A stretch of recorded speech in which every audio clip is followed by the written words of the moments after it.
M.Mohamed Ndiaye. jërë ngeen jëf su booxun ma coronavirus bi ci noonee la journal Libération xëy di mooloo Covid-19 bi ba noppi tegal ñu ci ne virus bu bon bi jëlal nañu ko kan la ñu jëlal Soleil national nañu moo di Mababa Diouf ñu gën koo xam ci Pape Diouf moom la ñu coronavirus bi jëlal Libération jëlaat kàddu gi tegal ñu ci ne Pape Diouf mooy ki coronavirus bi njëkk a faat ci Sénégal démb ci la faatu ñaari cas grave yu am ministère de la santé doon wax kenn ki Pape Diouf la woon jàngoro ji moo ko sonaloon samedi ba léegi ay machine la ñu ko dëppaloon ngir mu dimbale ko ngir muy mën a nooyi les éco nañu jàngoro ji da koo gañe woon ci assistance respiratoire ci la nekkoon démb ci 19h ci la ñu ko waroon a évacuer ci Nice ga ca France am na avion médicalisé bu ko doon xaar aéroport waaye mujj caa yegg Sud Quotidien yeggale wax ja wax ñu ne Covid-19 bi yóbbul nañu suñu Pape ma Pape Diouf mooy ki njëkk a faatu ci coronavirus bi démb la faatu Vox Populi moom it xëy ñu ko tàggee noonee bind ne président olympique de Marseille ba woon di Pape Diouf mooy ki coronavirus bi njëkk a jël bakkanam bi jàngoro ji duggee ci réew mi ak léegi ci juróom-benn fukki atam ak juróom-ñett ci la faatu journaliste la woon agent joueur la woon moo taxit géew football bi ci àdduna bi yépp ñoo ngi sëgg sëngéem di jooy Mababa Diouf di Pape Diouf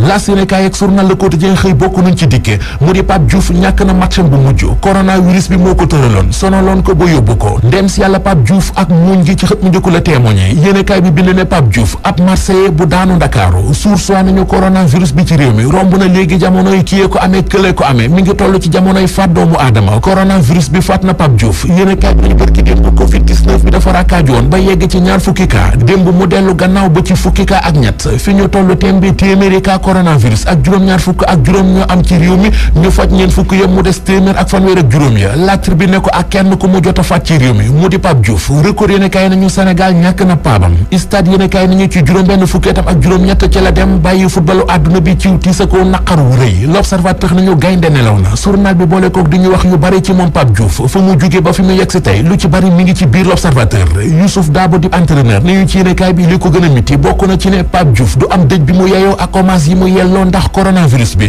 Mamadou Niang Mbaye Niang Cheikh Seck Kylian Mbappé ak Ndonga Ndiaye ku ci nekk yëkkati nga kàdduy seede ci stade yéenekaay yi jëmee ko ci Pape Diouf ci record yéenekaay it noonee la fa demee président Macky Sall maître Augustin Senghor doomi boppam di Bakary Cissé ak Habib Beye ku ci nekk ci ñoom say kàdduy seede mi ngi ci yéenekaay bi kàdduy boppam yu mu bindoon bàyyi fi moom Pape Diouf mi ngi ci xët mu njëkk Soleil national mu di li mu ne woon su ma demee ba yàlla sunu borom war maa jël bëgg naa siggi ku ci nekk ma mën laa xool ci biiri bët mu leer ma ne bàyyi ma fi aw xas mu yu may waxal sama ginnaaw baa di ma ko xoolee ñu xooli ci les écoles loi d'habilitation bi député yi war a woote tey jii ci assemblée nationale journal bi nee nañu loi bi bari na coow ndax ku ci mel ne Ousmane Sonko njiital Pastef moom nee na dane woon bala muy mën a woote loi bi dañ koy wax la nekk ci biir ba noppi gaa ñi waxuñu ko loi bi kon du ci mën a sori da cay mando te jàpp na ne buñ ko wootee mooy jël doole ju bëri teg ko ci loxoy benn nit ceex na bokkum nañu ci journal bi ak ni ñu ko bëgg a defee ni méngoowul ak li article 77 bu constitution bi santaane Moustapha Diakhaté ni ñu ca wet ga bu ñu bàyyi coronavirus bi di jur ak dictature ci réew mi l'observateur wax ñu ne loi d'habilitation bi ñu war a woote tey jii ci assemblée nationale njiital Pastef di Ousmane Sonko génne na ca boppam nee na mënut a woote loi bu mu xamul lu ca nekk ci jamono jooju Vox Populi mi ngi ñuy wax gox yi coronavirus bi gën a bare ci Ndakaaru